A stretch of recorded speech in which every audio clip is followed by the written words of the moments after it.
오늘 주신 말씀은 요한복음 15장 1절부터 4절까지 되겠습니다. 제가 먼저 1절을 읽습니다. 내가 참 포도나무요 내 아버지는 그 농부라. 물은 내게 있어 과실을 맺지 아니하는 가지는 아버지께서 이를 제해 버리시고 물을 과실을 맺는 가지는 더 과실을 맺게 하려 하여 이를 깨끗게 하시느니라. 너희는 내가 일러준 말로 이미 깨끗하여졌으니 내 안에 거하라. 나도 너희 안에 거하리라.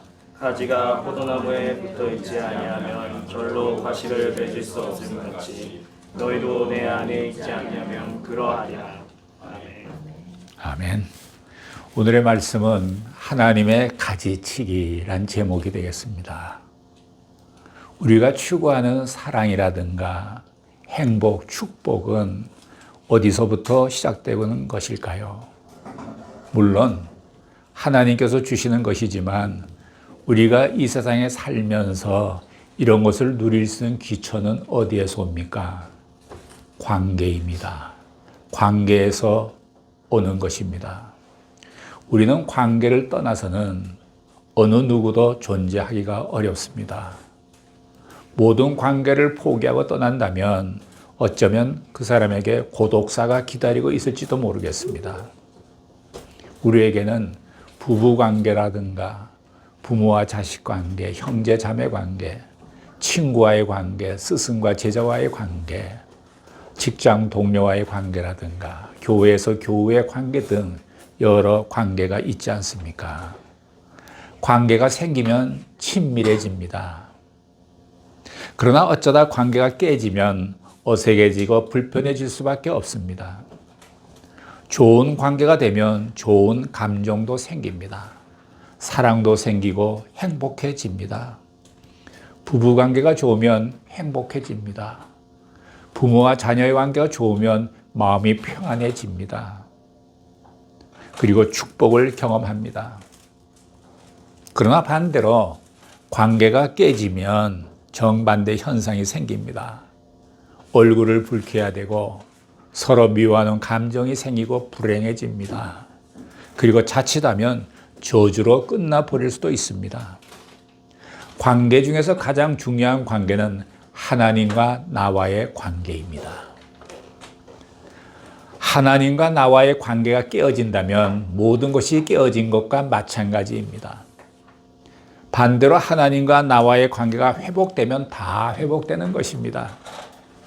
여러분께서는 하나님과의 관계를 잘 유지하시기를 바랍니다. 이런 의미에서 기독교는 종교가 아니라 하나님과의 관계입니다. 세상에는 부모님이 계시지만 부모님께 연락하지 않고 사는 사람이 꽤 많습니다. 제가 동경에서 목회할 때에 많은 일본 성도들이 한국 분보다 일본 성도들이 더한 것 같아요. 전혀 부모님께 연락을 안 하고 살더라고요. 놀랐어요. 그래서 그들을 양육하며 가르치며 또 큐티하면서 적용을 계속 부모에게 전화하도록 권유를 많이 했습니다. 힘들었지만 그들이 부모님들에게 연락을 하기 시작을 했습니다. 관계가 회복되는 모습을 보았습니다. 어떤 아버지는 무려 30여 년 만에 아들한테 연락을 받고 놀래갖고 30년이나 돼요. 30년이나 연락을 안 하고 살았다는 얘기예요. 이 아버지가 고베에 사시는데 30년 동안 연락이 없던 아들이 연락이 와서 너무 놀래고 흥분해서 동경에 올라와서 30만행을 그 며느리한테 용돈 주고 갔다. 이런 말을 제가 들었어요. 참 너무나 오랫동안 소식을 끊고 살았구나. 부모와 자식 간의 법적인 관계가 있지만 전혀 타인같이 생각하며 사는 사람들도 꽤 있습니다. 마찬가지로 우리가 교회를 다니고 하나님을 잘 믿는 것 같지만 하나님과 살아있는 관계가 없는 사람도 있습니다. 이런 사람은 행복해질 수가 없습니다. 구원이란 무엇입니까? 하나님과 나 사이에 깨어진 관계를 회복하는 것입니다. 믿음이라는 것은 깨어진 관계가 회복되는 것입니다. 예수님은 자신과 하나님과의 관계가 얼마나 중요한지 말씀하셨습니다. 이것을 포도나무 비유로 말씀했습니다. 오늘 1절을 보면 내가 참 포도나무여 내 아버지는 그 농부라. 왜 예수님은 포도나무 비유를 말씀하셨습니까? 관계를 설명하시기 위해서입니다. 예수님이 참 포도나무라면 하나님은 농부라는 것입니다. 예수님은 하나님과 자신과의 관계를 설명하기 위해서 포도나무 비유를 설명하셨습니다. 동시에 이것은 우리와 예수님과의 관계를 설명하기도 합니다. 농부가 하나님이라고 하면 예수님은 포도나무시고 우리는 그 가지라는 것입니다. 이것이 하나님과 예수 그리스도와 우리의 관계입니다. 이 관계가 잘 맺어 있으면 포도나무의 열매가 잘 열리고 농부의 마음도 기쁨으로 가득하고 복이 온다는 것입니다. 이스라엘 백성들에게 포도나무 하면 굉장히 아주 인식이 잘 됩니다. 그들은 올리브나무라든가 무화과나무, 포도나무 이 세 가지가 굉장히 토속적이고 익숙한 나무입니다. 포도나무를 조금 더 관찰해 보면 포도나무를 생각할 때 사람들은 나무를 생각합니까? 나무 잘 몰라요. 열매를 생각하지 않겠습니까? 포도나무 자체는 볼품이 없습니다. 제가 어릴 때 우리 집 마당에 포도나무가 있었는데 이게 어디가 나무고 어디가 가지인지를 모를 정도로 이 볼품이 없더라고요, 포도나무가. 그러나 사람들은 포도나무를 사랑하는 이유는 탐스럽고 맛있는 열매를 주렁주렁 맺기 때문입니다.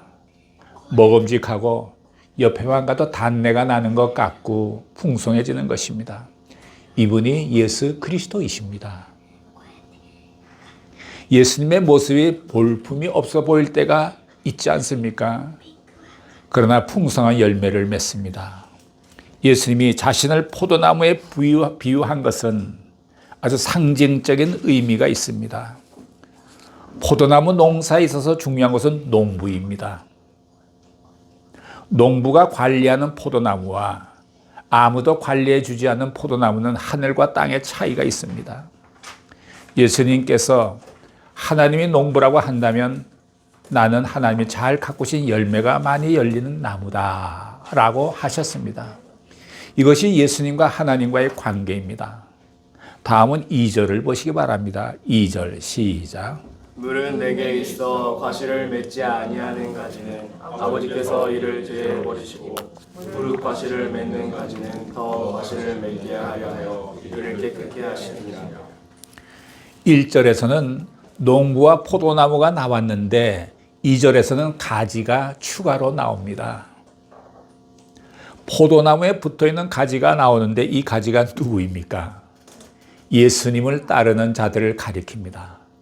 세상 사람들을 가리켜서 가지라고 말하지 않습니다. 관계가 있어야 합니다. 가지는 따로 독립해서 존재할 수가 없습니다. 이것이 크리스찬의 본질입니다. 자기가 독립했을 때는, 가지가 독립했을 때는 생명을 유지할 수가 없습니다. 나무에서 떨어진 가지는 그냥 불쏘시개에 불과합니다. 아무 의미가 없습니다. 나무에 붙어있는 가지가 열매를 맺습니다. 그런데 여기 성경 구절을 조금 더 관찰해 보면 재미있는 사실을 발견합니다. 나무에 붙어 있다고 가지가 다 열매를 맺는 것은 아니라는 것입니다. 나무에 붙어 있는데도 잎만 무성하고 그런 가지가 있을 수 있다는 것입니다. 잎이 무성해서 열매를 맺을 것도 같은데 막상 가보니까 가지에 열매가 없는 것입니다. 이런 경우 농부는 인정사정 없이 그 가지를 내려쳐 버립니다. 이것이 오늘의 메시지입니다. 나무에 붙어 있다고 다 가지가 아니라는 것입니다. 교회에 다닌다고 다 교인이 아니라는 뜻입니다. 하나님의 이름을 부른다고 다 그분의 자녀가 되는 것은 아니라는 것입니다. 교회를 10년, 20년, 30년 다니고 목사가 되고 장로가 되고 권사가 되고 집사가 됐다 해도 잎만 무성하고 열매가 없으면 하나님께서 그런 가지를 치신다는 것입니다. 한 가지 더 알아야 할 것은 예수님이 가지를 치는 것이 아닙니다.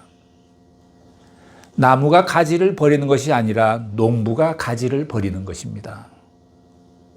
예수님은 가지를 치지 않으시지만 안타까워하십니다. 가지를 사정없이 치시는 분은 농부입니다. 왜 그러실까요?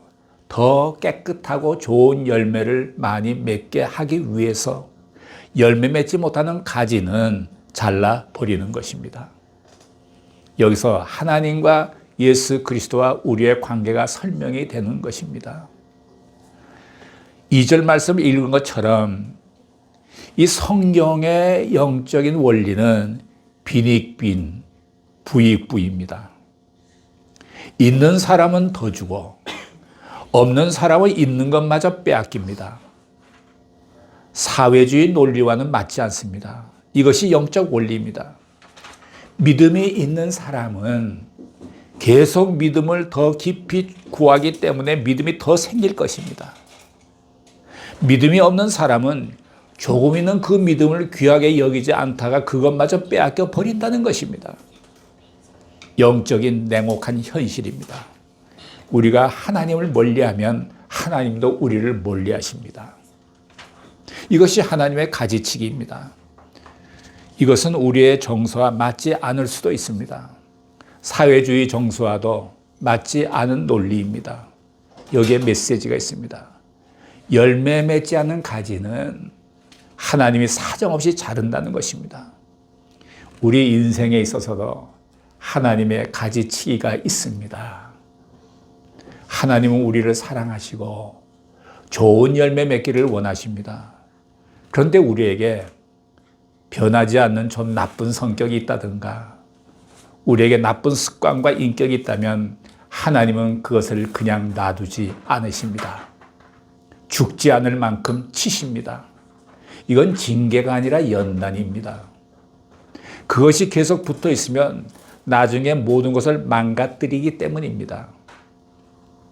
적당한 때에 하나님이 수술을 하시는 것입니다. 이것이 하나님의 가지치기입니다. 하나님이 가지치기를 하실 때 원망해서는 안 됩니다. 너무하신다라고 말해서도 안 됩니다. 하나님은 결코 아마추어가 아니십니다.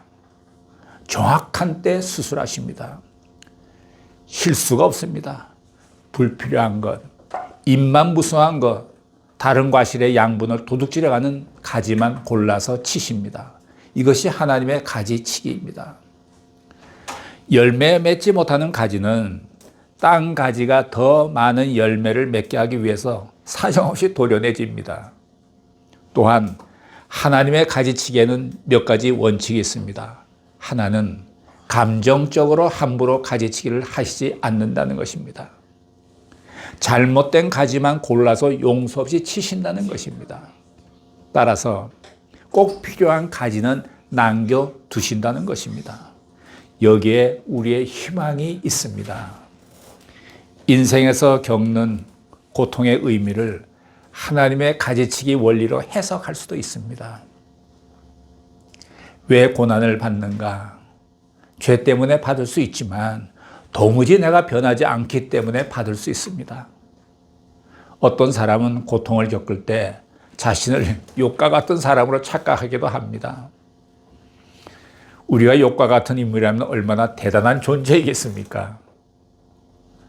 우리는 맞아도 싼 짓을 했기 때문에 맞는 것입니다. 우리가 의인이기 때문에 고통을 당하는 경우는 극히 드뭅니다. 하나님은 우리가 욥이든 아니든 내 안에 거품이나 군더더기 불필요한 것이 있으면 가지치기를 하십니다. 그렇지만 우리의 형편을 고려하십니다. 죽을 것 같으면 조금 기다리시거나 조절을 더 하십니다. 우리의 믿음의 수준만큼 다루십니다. 이것이 하나님의 가지치기 방법입니다. 하나님이 가지치기를 하실 때는 세 가지를 명심해야 됩니다. 먼저 하나님의 가지치기를 받아들여야 됩니다. 가난하면 가난한 대로, 병들었으면 병든 대로, 실직했으면 실직한 대로 자신을 받아들여야 합니다. 가지치기는 하나님이 당신을 새롭게 하시는 작업입니다. 그 다음에는 인내해야 합니다. 발버둥 치면서 나 죽게 되었다 떠들고 다니면 안 됩니다. 고집 부려서도 안 됩니다. 받아들이고 인내해야 합니다. 마지막으로 감사해야 합니다. 결과는 복이기 때문입니다. 저는 말씀드렸지만 사업을 16년간 했는데 어느 한 해에는 완전 수입이 제로였지 않습니까? 하나님의 가지치기였다고 봐요. 교만의 가지, 부에 대한 편견적인 개념의 가지를 치기 시작하셨습니다. 돈을 쫓아다니는 가지, 돈을 쫓아다니는 가지를 치기 시작하셨습니다. 그게 정확히 1년 만에 끝났어요. 이런 가지치기로 교만의 무서움을 알게 됐고 돈이 없는 가난한 사람들의 입장을 이해하게 됐고 또 경제를 배우게 됐습니다. 돈이란 것을 배우게 됐습니다. 그리고 제일 마지막에는 물욕이 사라지는 그런 경험도 했습니다. 이런 것이 하나님의 가지치기인데 제가 감사한 것은 내게서 물욕이 없어졌다는 것, 그 하나님의 가지치기가 너무 고마운 거예요. 그러니까 모든 게 만족한 거예요. 탐욕이 안 생기는 거예요. 하나님의 가지치기 덕분인 거예요. 그렇게 경험하니까 교회 안에도 헌금을 하고 싶은데 형편이 안 돼서 안타까우시는 분들이 계시지 않습니까? 저는 목회하면서 한 번도 헌금 강조를 하지 않았습니다. 내가 경험했기 때문입니다. 그러나 하나님께서 풍성히 주시곤 했습니다. 돈 때문에 고생을 겪으면 그 후 회복되면 타인을 배려하고 나누는 삶을 살게 됩니다. 이런 분은 가지치기의 효과를 본 분이십니다. 하나님의 가지치기에 대한 결론은 나를 살리시고 회복시키시고 복을 주시는 것입니다. 수술이란 것은 그 사람을 살리기 위해서 하는 것입니다. 수술 자체는 고통스럽지만 수술을 해야 살릴 수 있기 때문에 하는 것입니다. 그렇다면 성경에서 말하는 열매는 무엇입니까? 열매는 크게 두 가지로 볼 수 있는데 하나는 성령의 9가지 열매를 볼 수 있습니다. 주로 우리의 성품에 관한 열매인데 이것이 갈라디아서 5장 22, 23절에 나와 있는데 9가지가 소개되고 있습니다. 사랑, 희락, 화평, 오래 참음, 인내지요. 자비, 양선, 충성, 온유, 절제 이런 9가지인데 이걸 금지할 법이 없습니다. 여러분의 인격과 성품에 이런 열매들이 맺어지기를 바랍니다. 죄의 성품에서 의의 성품으로, 외면적 성품에서 내면적 성품으로 바뀌어서 육체의 열매가 아니라 거룩함의 열매를 맺기를 바랍니다. 로마서 7장 4절 5절에는 이런 표현이 있습니다. 함께 보시겠습니다. 시작. 그러므로 내 형제들아 너희도 그리스도의 몸으로 말미암아 율법에 대하여 죽임을 당하였으니 이는 다른 무증자가 방에서 살아주신 이에서 우리로 하나님을 위하여 열매를 맺게 하려 함이니라. 우리가 육신에 있을 때에는 율법으로 말미암는 죄의 정욕이 우리 지체 중에 역사하여 우리로 사망을 위하여 열매를 맺게 하였더니 너희도 그리스도의 몸으로 말미암아 율법에 대하여 죽임을 당하였으니 이 조금 어려운 말이 있습니다. 이게 무슨 뜻일까요? 만약 혼인을 해서 부부가 되면 아내는 남편에게 예속이 됩니다. 때로는 아주 험한 남편을 만나갖고 폭행을 당하고 학대를 하는 그런 남편도 있습니다. 그래서 이 아내는 남편에게 예속됐기 때문에 자기 마음대로 자유대로 할 수가 없는 거예요. 근데 만약 그 남편이 죽으면 그 예속에서 벗어납니다. 자유롭게 되고 재혼도 할 수 있습니다. 우리가 율법에 매여 있을 때에는 율법이 나의 주인이 되어 있고 나의 남편같이 되어서 우리는 아내와 같은 입장에서 율법의 예속이 되어 있었습니다. 율법이 죽어야 내가 자유해지는데 그리고 재혼도 할 수 있는데 율법이 죽나요? 결코 안 죽지요. 그래서 내가 죽기로 한 거예요. 십자가에서 예수님과 함께 죽고 새로운 피조물로 태어난 것이죠. 새로운 피조물로 되면서 나는 율법에서 자유하게 된 것이죠. 그리고 예수님과 연합하게 된 것입니다. 십자가를 통해서 이런 일이 이루어졌습니다. 이렇게 된 것은 하나님을 위하여 열매를 맺히게 하려 함이라는 것입니다.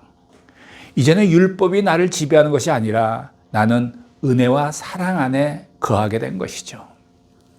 어떤 분은 구약에 나타난 진노하시는 하나님, 심판하시는 하나님, 징벌하시는 하나님을 강조하면서 하나님을 무서운 하나님, 공포의 하나님으로 우리에게 소개하는 분들도 있어요.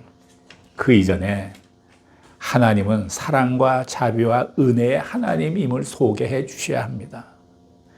우리는 율법에 대하여 이미 죽었어요. 그리고 새로운 피조물이 된 것입니다. 수많은 교회가 아직도 율법의 틀을 계속 가지고 있습니다. 그 틀 안에 갇힌 성도들은 뭐 이렇게 사는 것이 신앙생활이겠거니 살고 있어요. 피곤한 삶을 살아요. 참 불쌍해요.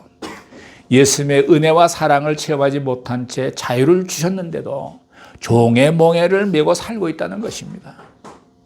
갈라디아서 5장 1절 말씀을 보면 같이 보실까요? 시작. 그리스도께서 우리로 자유케 하려고 자유를 주셨으니 그러므로 굳세게 서서 다시는 종의 멍에를 매지 말라. 다시는 종의 멍에를 매지 말라. 우리에게 자유를 주셨어요. 다시 율법에 돌아가서 종의 멍에를 매지 말라는 것입니다. 또 하나 맺어야 될 열매는 전도의 열매입니다. 너희는 세상에 나가서 모든 족속으로 복음을 전파하라.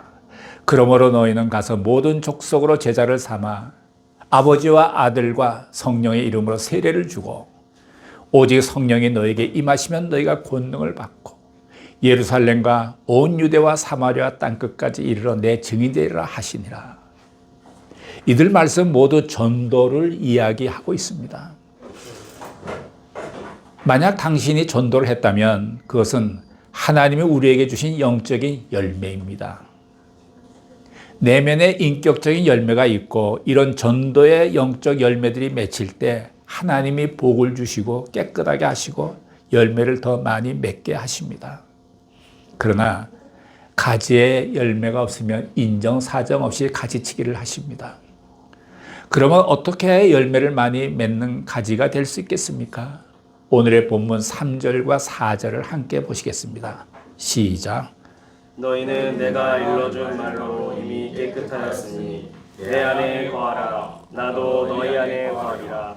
가지가 포도나무에 붙어있지 아니하면 절로 과실을 맺을 수 없음 같이 너희도 내 안에 있지 아니하면 그러하리라. 우리는 이미 깨끗해졌다는 것입니다. 아니 내가 어떻게 깨끗해졌나? 예수를 믿고 영접한 자에게는 하나님이 의롭다고 여기십니다. 내가 나를 봐도 형편이 없는데 어떻게 나를 의롭다고 하십니까? 그래도 하나님께서는 나를 의롭다고 하십니다. 이것이 은혜와 사랑입니다. 내가 예수를 믿으면 하나님이 나를 의롭다 하시는데 이 의라는 것은 올바른 행동을 말하는 것이 아니라 올바른 신앙을 말하는 것입니다. 내가 예수를 믿으면 하나님께서 너 올바른 신앙 가졌구나 이렇게 여겨주시는 것입니다. 율법으로는 절대 내가 의로워질 수가 없습니다. 그래서 우리는 율법에 대해서는 죽은 자라고 선포합니다. 그래서 이미 깨끗한 자로 여겨주시는 것입니다. 그리고 예수님을 영접하고 말씀 안에 사는 것이 예수님 안에 거하는 삶입니다. 예수님 안에 거하면서 성령님이 나를 변화시켜 주십니다. 예수님을 닮아가도록 성령님이 나를 변화시켜 주십니다. 그 결과가 열매로 보여지는 것입니다. 여러분의 모습이 어제보다는 오늘이, 오늘보다는 내일이 더 아름답게 변해갈 수 있기를, 그리고 극상품의 열매를 맺기를 예수님의 이름으로 축복합니다. 기도하시겠습니다. 사랑하시는 하나님 아버지, 가지치기를 하시는 하나님, 우리가 날이 갈수록 아름다운 열매를 맺는 자들이 되게 하여 주시옵소서. 우리에게 맺혀진 열매들로 그 열매를 보는 사람들마다 하나님을 생각하며 구원받는 자들이 되게 하여 주시옵소서. 예수님의 이름으로 기도드렸습니다. 아멘.